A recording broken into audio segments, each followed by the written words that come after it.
Hey guys, are welcome back to the video, and today's video is about these books which I have ordered recently। और चलिए मैं आपको दिखा देता हूँ बुक का रिव्यू, और बहुत इंपॉर्टेंट है अगर आप एक नीट एस्पिरेंट हो मेरी तरह। तो गाइज़ यार, सबसे पहले ये देख लीजिए, ये मेरा सेटअप है। अभी मैं पढ़ाई कर रहा था तो अचानक से याद आया कि चलो हाँ उसकी वीडियो बना देते हैं, ठीक है। तो ये मैंने ऑर्डर किया है, ये मुझे पड़ा है टोटल 855 रुपीज़ का। और इसको मैं आपको थोड़ा सा डिटेल में दिखाता हूँ क्योंकि ये इम्पॉर्टेंट है, और जितने नीट एस्पिरेंट हैं सबके पास ये होनी चाहिए क्योंकि ये इम्पॉर्टेंट है भाई। अगर आपको पता होगा कि किस तरीके से आपको क्वेश्चन लगाना है, ठीक है, कहाँ से कौन से टॉपिक से क्वेश्चन सॉल्व करना है, तो ये इम्पॉर्टेंट है, ठीक है। तो देख लीजिए, 37 ईयर्स का ये बुक है, मतलब 37 ईयर्स के क्वेश्चन पेपर इस बुक में है। 11-12 दोनों का है, ठीक है। नीट यूजी के लिए है, chapter wise topic wise solve questions हैं, बायोलॉजी का है। और ये कुछ इस बुक के हाइलाइट्स दिए हुए हैं, वो आप लोग पढ़ लेंगे, ठीक है, जब खरीदेंगे तो। और वैसे मैं दिखा देता हूँ, एक्स्ट्रा क्वेश्चंस हैं, रिवाइज फ्रेंडली है, मतलब मतलब आप रिवीजन कर सकते हैं, ठीक है। फिर 100% वेरीफाइड है फ्रॉम NTA's आंसर की। फिर ये सारी चीज़ें और भी दी गई हैं, ठीक है। तो हम बेसिकली बुक में आगे बढ़ते हैं। तो यहाँ पर सबसे पहले ये कुछ एनालिसिस वगैरह है, ये आपको बस मतलब एक तरह से दिखा रहा है कि कितने क्वेश्चंस हैं, कितने परसेंटेज हैं, क्या मेल एंड फीमेल रेशियो है, ये सब वगैरह बता रहा है। फिर ये इंपॉर्टेंट पेज है, इसमें आपको बताएगा किस तरीके के क्वेश्चन पूछे गए हैं और कौन से चैप्टर से पूछे गए हैं। और यहाँ पे मतलब किस तरह के क्वेश्चन है, स्टेटमेंट या multi statement, assertion, reason, match the following, वो सब बताएगा, ठीक है। फिर ये यहाँ से ये क्लास 11th का सिलेबस है, और ये भी बताएगा कि कौन से चैप्टर आपको इम्पोर्टेंट है, देख लीजिए। और लास्ट ईयर में कितने क्वेश्चंस आए हैं उसमें, और मोस्ट इम्पॉर्टेंट को ये मस्ट रिवाइज क्वेश्चन को MR से वो मतलब हाईलाइट किया है, और आउटसाइड NCERT क्वेश्चन वो OS से किया हुआ है, ठीक है। तो अभी हम आगे बढ़ते हैं, ये 11th का है, ठीक है। फिर ये यहाँ से आपका 12th का स्टार्ट हो जाता है, ये वाला पेज आपका 12th का बताएगा, ठीक है। तो आगे बढ़ते हैं, पहला चैप्टर आ जाता है लिविंग वर्ल्ड। और इसमें जो आप लोग क्वेश्चन देखेंगे तो देख लीजिए कितने अच्छे से दिया हुआ है क्वेश्चन। और पहला ही क्वेश्चन देख रहे हैं कि बहुत मस्ट रिवाइज क्वेश्चन है, तो इस तरीके से दिया हुआ है। फिर ये topic wise like what is living, यहाँ से इतने क्वेश्चन अभी तक बने हैं। डाइवर्सिटी इन लिविंग वर्ल्ड, यहाँ से कुछ ज़्यादा क्वेश्चन बने हैं, ठीक है। करीब करीब 4 से 10 मतलब 6 क्वेश्चन इस पेज में, 6 क्वेश्चन इस पेज में, और 7, 8, 9 मतलब 9 question diversity in living world से बना है। तो ऐसे करके बना हुआ है। फिर इसका जो आंसर है, पहले आपको आंसर की दे देगा, ठीक है, उसके बाद आपको एक्सप्लेनेशन दे देगा, ठीक है, सारे क्वेश्चंस का। तो इस तरीके से आप लोग 1-2 एक्सप्लेनेशन पढ़ सकते हैं। फिर बायोलॉजिकल क्लासिफिकेशन, इसमें भी वैसे ही दिया हुआ है, ठीक है, सारी चीज़ें।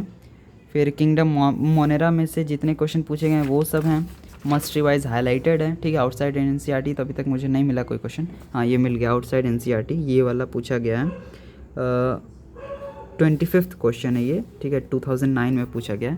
तो मतलब आप एक तरह से रख सकते हैं कि हाँ आउटसाइड भी आते हैं, देखिए काफ़ी सारे, देखिए यहाँ पर हैं आउटसाइड NCERT। तो मतलब आपको एक अच्छा ज्ञान होना चाहिए, ठीक है, बाहर बुक से भी। मतलब जो लेक्चर्स आप ले रहे हैं, जैसे ये जो लेक्चर्स ये सारे हैं, इसको आप अच्छे से पढ़ा करिए। अभी मैं बेसिकली पढ़ रहा हूँ मूवमेंट एंड लोकोमोशन, तो डायरेक्टली उसी चैप्टर पे चलते हैं। थोड़ा सा मैं आपको दिखा देता हूँ, ठीक है। और ये तो क्लास 12th आ गया, थोड़ा सा पीछे ही होता है हमारा चैप्टर क्योंकि लास्ट कुछ चैप्टर्स हैं। हाँ तो गाइज़ ये वाला है, देखिए, मतलब डायग्राम के थ्रू आंसर की एक्सप्लेनेशन हर चीज़ है गाइज़ इसमें, ठीक है। ये यहाँ से पहला सेक्शन है, फिर वहाँ से स्केलेटन सिस्टम से इतने पूछे गए हैं, मसल्स वाले से इतना पूछा गया है, उसके बाद जॉइंट से ये पूछे गए हैं क्वेश्चन, और डिसऑर्डर से इतने पूछे गए हैं। इस तरीके से बना हुआ है। और ऐसे ही इसमें 12th का भी है, आगे आप जब बढ़ेंगे तो अभी आपने देखा होगा 12th का भी था इसमें, ठीक है। 12th का लाइक डबल फर्टिलाइजेशन वगैरह ये सब 12th के सिलेबस हैं। तो 12th का भी, अभी तो हमें 12th का मतलब नहीं क्योंकि अभी मैं 11th पढ़ रहा हूँ। तो ये था गाइज़ बेसिकली बायो का, ठीक है। अब थोड़ा सा मैं आपको ये केमिस्ट्री दिखा देता हूँ। केमिस्ट्री तो वैसा ही होगा जो आप समझ रहे हैं, मतलब सारे क्वेश्चंस हैं, जैसे ये क्वेश्चन है उसका तो उसका सल्यूशन है, ठीक है। ये मुझे लगता है सेकंड नहीं एटॉमिक स्ट्रक्चर वाला चैप्टर है, तो उसमें से ये देखिए सारे सॉल्यूशंस हैं विद डायग्राम्स एंड ऑल, ये सारी चीज़ें दी गई हैं। और ये है 11-12 इसमें भी रहेगा केमिस्ट्री का, ठीक है, चैप्टर वाइज है। और इसकी कॉस्ट वगैरह तो आप करेंगे तो 1307 रुपीज़ आएगा टोटल MRP पर, लेकिन मुझे 855 में मिला अमेज़ोन से। फिर ये आ जाते हैं फ़िज़िक्स का, और ये बहुत इंपॉर्टेंट आपको मैं दिखा देता हूँ कि किस तरीके से सॉल्यूशन वगैरह इसमें दी गई है। जैसे ये कोई क्वेश्चन है, इधर कोई अच्छा क्वेश्चन लेते हैं गाइस, जैसे वर्क एनर्जी पावर का, ये सारे क्वेश्चंस अभी तक नीट में आए हैं। तो तो गाइस जैसे यहाँ पे मैं आपको क्वेश्चन दिखा रहा था, जैसे ये कोई क्वेश्चन है 21 ले लेते हैं, ठीक है। 21 क्वेश्चन है ये, और फिर हम इसका सोल्यूशन देखते हैं। तो पहले तो आपको इसमें आंसर मिल जाएगा 21 का, यहाँ पे ए जैसे इसका करेक्ट है, फिर आपको सोल्यूशन मिल जाएगा 21 का। तो यहाँ पे होगा ये 21 का, ये रहा 21। तो ये देख सकते हैं कितने अच्छे से मतलब सारी चीज़ें दी गई हैं और सारी चीज़ें वेरीफाइड हैं। पहली बात तो ये है। 11-12 का आपको इसमें भी मिल जाएगा पूरा। तो गाइज़ एक और चीज़ इंपॉर्टेंट है, बुक के पीछे आपको ये सारी बुक्स दिख जाएंगी। ये भी फिज़िक्स वाला लॉन्च करता है, तो आप देख सकते हैं। वैसे तो बहुत इंपॉर्टेंट नहीं है, बहुत इंपॉर्टेंट आपको यही 3 है, ठीक है। उसके बाद आप ये बुक रख लीजिए, ये रख लीजिए, ठीक, क्योंकि ये इंपॉर्टेंट है, ठीक है। ये आपको पेपर्स हैं, समझिए। ये बुक इंपॉर्टेंट है, लेक्चर इंपॉर्टेंट है, बस ज़्यादा आपको कुछ खरीदने की ज़रूरत नहीं है कि आप लगाए जा रहे हैं 5-5 6-6 बुक, ऐसी बात नहीं है, ठीक है। अगर आपको ख़रीदना है तो ये सब आप खरीद सकते हैं, NCERT पंच वगैरह या फिर NCERT फिंगर टिप्स, यही सब, ज़्यादा कुछ नहीं। माइंड मैप्स या फिर ये सब, यही सब की ज़रूरत नहीं है, ठीक है। आपको डेप्थ पढ़ना है, ठीक है। आपको ये नहीं जानना है कि कितनी चीज़ें हैं, आपको जानना है कितना डेप्थ हम कर सकते हैं, क्योंकि कॉम्पिटिटिव एग्ज़ाम है, सिंपल सी बात है।